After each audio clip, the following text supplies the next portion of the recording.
So there's a bit of a mix of all sorts in here. I'm just going to sell them and get rid of them. Not really sure what happened with it. Good to get the coats off these and onto some crop, and hopefully the problem with buying ewes in they just don't suit some of our country that we've got at the moment currently. Here, back.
Well, good morning everyone. What's happening? Just mustering about 300 odd sheep, taking them back to the yards on the road here. We're down at Logan Park. Yards on the road here to take back for shearing. We've just put the crate on the truck, and I'm just heading down to start cutting these ewes back. I think it's around 280, 300, so just do it in 3 easy loads, 100 each, 100 each load. I'm not going to get them in 2, so you can see on the right here is the wheat that Dad sowed a week and a half ago, 2 weeks ago nearly. It's well and truly up. It's looking very good actually.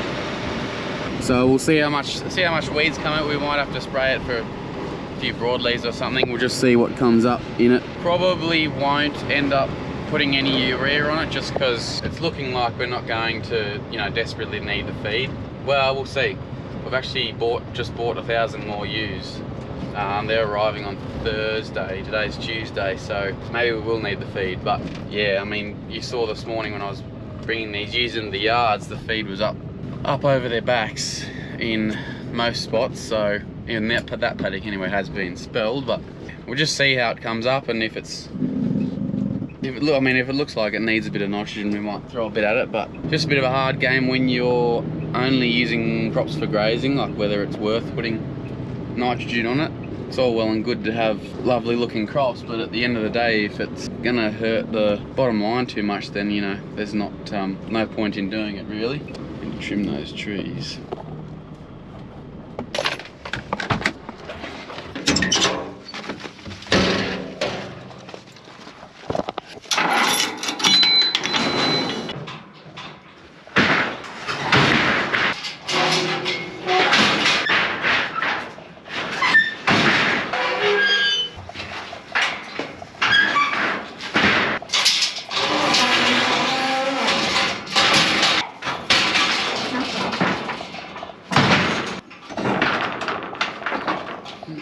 Tip you over.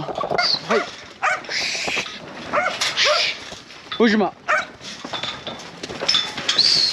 So there's a bit of a mix of all sorts in here. I boxed the wethers in with them too. There's a few wethers. Oh, some of them have got horns. Most of them are poles though. There's crossbreds in here too. I just boxed them all together to get them home, because they all need shearing, so it's not hard to draft them when we get them home.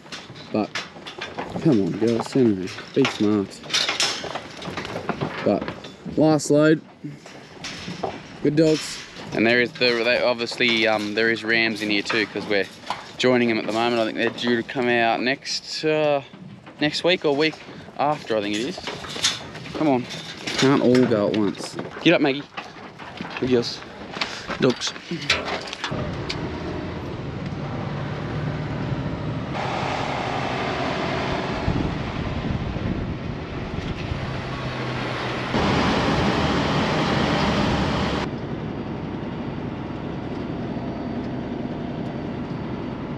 He makes. Go back. Back. Push him up. Go, Maxie. Good girl, Max. Back. Good girl. Dog. Max, push him up. Speak up. Push him up. Speak, Max. Speak. Here, come on. Come on.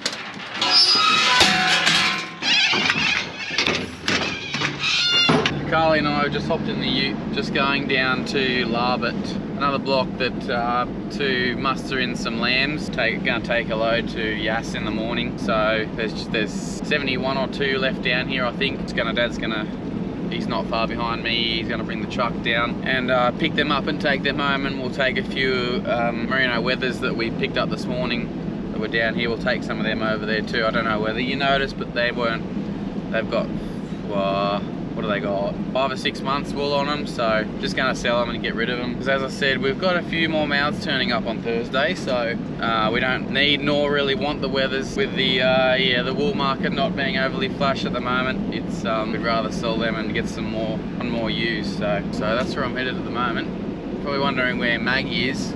I left her at home. She obviously didn't follow me down to my ute to hop up in the dog box, so she's a pain in the neck in the paddock anyway. She's good in the yard, but a bit hopeless in the paddock. Just finished watching the latest season of Muster Dogs, and I was having a bit of a look at Mick Hudson's training programs, because I've never had any help with dog training, and I'd like to do a bit and learn a bit more. So I've been looking into his courses a little bit, so perhaps when I get another pup I might have a look at doing one of them. Still no more calves since the last vid. These last 5 or 6 are taking their sweet old time. The bull probably was left in there a bit long. I was in the UK when he was meant to come out, so he's taken out a little bit late, but they're a bit disturbed because Carly was mustering these sheep, so the calves didn't like Carly much, so they're a little bit flustered. Here, Carly, push him up. Here. Push him up. Here's the last of the lambs down here. Look at this. They don't like her. Get up, Carly, get up. Get up. Carly, get up. Right, we've moved on to the next day. Just getting, Will and Dad went to Yass this morning with a load of a few lambs and a few Merino wethers, and they just got back. I'm just getting Will set up with the boom spray to spray a paddock down here. It actually was only 6 hectares. We actually put it into wheat, and not really sure what happened with it. Whether, I don't know. It didn't get a very good strike rate, which is unusual because wheat should be like very easy to establish, and it was leftover seed from last year, so whether we should have done a germination test on it or not, I don't know. But anyway, we're redoing it. We've flogged it out with some stud ewes and just going down to go spray it and then sow it again into some wheat that we actually got this year. So it's fresh seed. Hopefully it grows this time. Luckily it's only 6 hectares. It's only a little paddock, but rough road.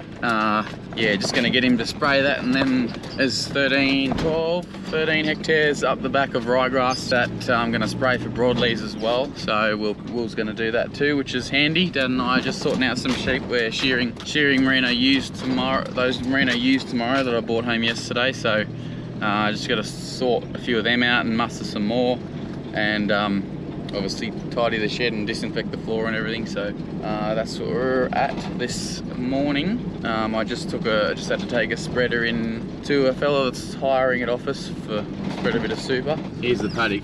We've had it, we flogged it out. So there's nothing here. That's not going to take much to kill the stuff in here, but it's got to be done.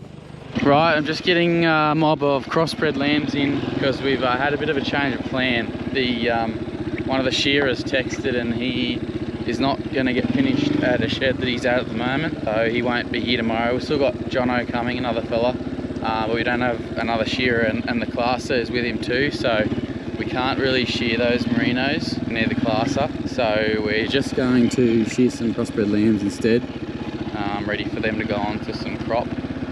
So there's still, what is there, 500 second cross lambs here to shear. So go back, Carly. So we're just going to, yeah, shear some more of them because the peloton is firing and it needs some sheep on it. That's what we're going to do instead. It's alright, it's no one's fault really. So Carly, push them up. Yeah, I'm just taking these fellas back there. I'm doing pretty well, to be honest. So good to get the coats off these and onto some crop, and hopefully, yeah, not long and I'll be off the farm completely. So go back, Carly. Go on, go that way. Push them up.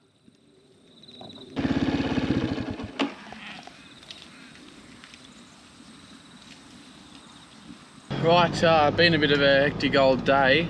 We've I didn't get any footage shearing. Just had a bit on these 1,000 ewes turning up, and yeah, just wasn't really thinking about it. If I'm being honest, don't worry, there's a lot more shearing coming up, so you'll be sick of those clips. But I just thought I'd come down and give you a bit of a look at these watch out for wombat holes. These ewes, if I can, they're excuse the bit of hay on the ground here. There's just a bit of pasture line here. They are full wool, they're due to be shorn. I might put the drone up actually. They are full wool, they were meant to be shorn now. However, the people that we bought them off couldn't get contractors until late April, I think. Well, April anyway. So he's just sold them as is. They're Merino ewes, obviously. The only trouble, we did sort of try breeding a few of our own Merino ewes and just got a bit complicated with everything else that we've got going on. So we joined everything to terminals last year. Oh, a few border Leicesters, but mainly terminals last year, and we've joined everything to terminals this year. What's a wombat hole? Just to try and simplify. And the problem with buying ewes in is that you are usually buying someone else's culls. So for whatever reason, these have been classed out, whether it's wool or, yeah, you just don't know. That's the only thing. You don't know whether they are someone's culls or whether, you know, what the reason they're selling them is for sometimes. So mob we bought them off, they have got a fair operation. They just come from around Goulburn, which is not too far away at all. They have got a fair operation and they sell generally 1,000 every year. Yeah, for what we're trying to do, we're trying to sort of increase our stocking rate. And, you know, while we'd love to, I'd prefer, our bread and butter is prime lambs, and I'd rather run crossbreds. They just don't suit some of our country that we've got at the moment currently. So merinos are a much better suit for areas on our place, and obviously we'll join these to Dorsets, so the rams will go straight in with them. Unfortunately, yeah, they're not joined either, which is going to mess around with our lambing schedule a little bit, but that's all right. Spread the risk a bit, I suppose. Yeah, you'll see. I'll put the drone up and you'll be looking at these ewes. They're reasonably straight, which is good. I hate necky sheep, and well, necky merinos especially, mainly because I got to shear them. So they might cut wool, but I don't really care. If they're tough to shear, I don't want them. Yeah, they look all right. So these will be shorn in the next month or two, just with our main shearing at home. So they're just on a paddock here next to the lucerne. So you'll see on the drone shots too, the lucerne next to it is raked up. I raked it last night because you are actually coming to me on Friday evening. So I raked it last night, and then we got a couple of mils of rain this morning, only a couple. So I will have to turn it over again, unfortunately. It's all right, that's just the way it is. Anyway, I might pick the camera up again when I'm baling that stuff, so I'm sure that'll be in the next video, but I might leave this one here. I think it's long enough, so hope you enjoyed it. And these ewes did start to follow me when I was driving around in the ute before, so I wouldn't be surprised if they've been fed on the country they've come off, because as I said, we are very lucky here with the amount of grass we've got and the season we're having, so you don't have to go far and it turns pretty ordinary. But anyway, hope you enjoyed it, and we'll catch you in the next one. Alrighty, see ya, bye.